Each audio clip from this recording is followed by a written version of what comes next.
जय श्री राम जी की। इस बार देवउठनी एकादशी 2 नवंबर दिन रविवार को पड़ रही है और इस बार एकादशी पर हमको वो वाली पूजा नहीं करनी है। हमें ऐसी पूजा करनी है जो हमें कीचड़ भरे रास्ते से निकाल करके साफ सुथरी सड़क दे। ऐसी पूजा जानने के लिए आपको रुकना होगा इस वीडियो में।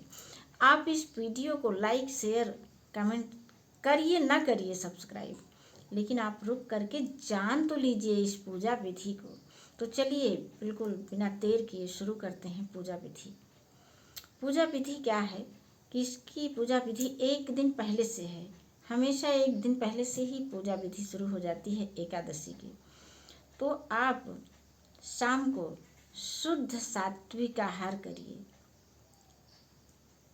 और मन में आपके ये उत्साह उमंग होना चाहिए कि कल हमको मिलना है श्री हरि और माँ लक्ष्मी से। ऐसी कल्पना में आपके अंदर वो उत्साह उमंग होना चाहिए कि बिल्कुल जैसे हम कहीं जाने वाने के लिए जो है तैयार होते हैं, कोई नई जगह घूमने उमने जाना होता है तो देखिए कितना उत्साह उमंग होता है, वो वाली चीज़ होनी चाहिए। आपको विश्वास होना चाहिए कि ये सब भी होता है। हाँ होता है, 100% होता है, हमको बस विश्वास की ज़रूरत है। तो शाम को आप इस तरह से सात्विक भोजन और सात्विक विचारों के साथ आपको शयन करना है और सुबह कोशिश करिए कि ब्रह्म मुहूर्त में जाग जाएं। घंटे 1.5 घंटे में अपनी नित्य क्रिया से निवृत्त होकर के आप अपने पूजा स्थल पर आ जाएं। पूजा स्थल पर आने के बाद आप अपनी जो भी दैनिक पूजा है उसे कर लीजिए।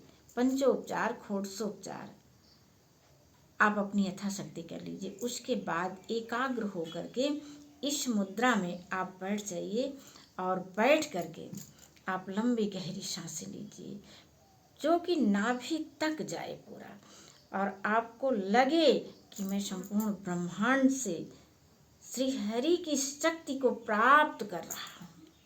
ऐसा करते हुए यदि आप विष्णु भगवान के नामों का जाप नहीं कर सकते तो यहाँ पर बहुत सरल सरल विधियाँ हैं। राम नाम का जप तो ऐसा कोई नहीं है जो ना कर पाए। तो राम नाम मंत्र के लिए भगवान शिव जी भी माँ पार्वती से क्या कह रहे हैं, सुनिए। राम रामेति रामेति रमे रामे मनोरमे सहस्रनाम तत्तुल्यं राम नाम वरानने। राम नाम एक बार लेने से विष्णु भगवान के 1000 नाम लेने का फल प्राप्त होता है।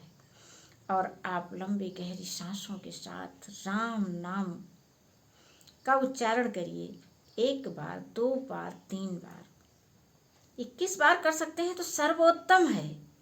नहीं कर सकते एक बार तो करना ही होगा। एक ही बार में यदि एकाग्रता पूर्वक आपने कर लिया तो आपको कई बार नाम लेने का फल प्राप्त हो सकता है।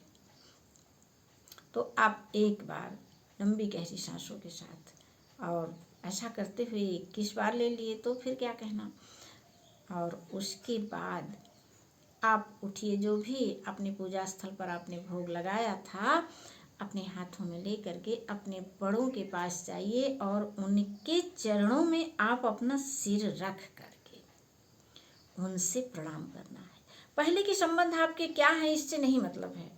आप जाइए, आप बिल्कुल निर्भय होकर के जाइए। आपका मन अच्छा होगा उनके लिए ना, तो वे भी आपका वैसा ही स्वागत करेंगे। सबसे पहले तो हमें अपने मन की ही मैल साफ करनी है।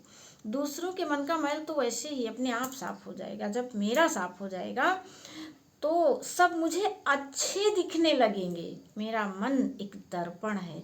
ये दर्पण जब गंदा होता है ना, इसका काज, तो सब गंदा दिखता है। ऐसे मेरा मन जब गंदा होता है तो सब गंदा दिखता है। और मन को हमने अपने जब शुद्ध कर लिया श्री राम नाम जप से, और जब नहीं मेरे अंदर ये भावना आ रही है तो फिर उस राम नाम जप का भी आपको फल नहीं मिलेगा। आप अपने आप को बिल्कुल शुद्ध करके जाइए और अपने बड़ों से प्रणाम करिए, छोटों को भरपूर सम्मान दीजिए, प्यार करिए उनको, जो है उनसे मीठी वाणी बोलिए। और ऐसा करते हुए आप पूरे दिन के लिए संकल्प करिए कि आज के दिन मैं बिल्कुल पूरा दिन मौन व्रत धारण करूंगा। संकल्प तो आप करके देखिए। ये संकल्प ना करना आपके बस में है, बाकी होना ये तो श्री राम के बस में है। आप करिए जैसे आपके भाव विचार होंगे उसी प्रकार वह पूरा भी अपने आप होगा। आपको सिर्फ संकल्प करना है कि आज मौन व्रत रहना है। और आप इस तरह से जब मौन व्रत रहते हुए, मान लीजिए दिन में कभी 1-2 बार कुछ ऐसी बातें आई, 2 बार 10 बार भी आई बात, ऐसा समय आया कि जब बोलना बहुत ज़रूरी हो गया है, तो देखिए एकदम मुस्कुराते हुए कोमल और मधुर वाणी में ही आप बातें करिए। ऐसा सोचिए कि हमारे चारों तरफ बस भगवान ही हैं, जो है भगवान मुझ में है और मैं भगवान में हूँ। ऐसा करते हुए आप जो है मुस्कुराते हुए ही सबसे बातें करिए। फिर आप मौन में आ जाइए, फिर आप मौन में आ जाइए। जो है ये मौन में हमको एक आध्यात्मिक संपदा उतरती है, जिससे हम भीग जाते हैं। और पूरे दिन मौन भले हम रहें, लेकिन अंतःकरण में श्री राम जी के नाम का जप लगातार चलता रहे और हम ये महसूस करते रहें कि अरे ये तो हम पर भगवान श्री हरि की कृपा बरस रही है। जैसे देखिए बरसात हो रही, बहुत धीमी धीमी बूंदें पड़ रही हैं और हम लोगों के ऊपर पड़ रही हैं, हमको ठंडी लग रही है, हम सिहर रहे हैं। ऐसे ही श्री हरि की कृपा दृष्टि हम पर बरस रही है। उनका प्रेम, उनका आशीर्वाद हमको मिल रहा है और हम सुखी, समृद्ध और ऐश्वर्यशाली होते चले जा रहे हैं। इसके लिए देखना है कि हमारे आसपास कितनी कितनी शक्तियाँ हैं, कितने साधन हैं जिनको हम पहचानते नहीं, जिनको हम गिनते ही नहीं। सबका सम्मान करिए, भरपूर सबसे प्रेम करिए। अपने घर की एक एक वस्तु में श्री हरि के ही दर्शन करिए। जहाँ श्री हरि हैं वहीं मैया लक्ष्मी भी हैं। इस तरह से जब आप अपने दिन को पूरा उत्साह उमंग से भर करके रखते हैं, तो फिर देखिए कैसे आपका जीवन सुखी, समृद्ध और ऐश्वर्यशाली बन जाता है। आपके सारे कीचड़, कंकड़, कटीले रास्ते ये बदल करके आप साफ सुथरी सड़क पर आ जाते हैं। आसानी से जीवन रूपी रथ चलने लगता है।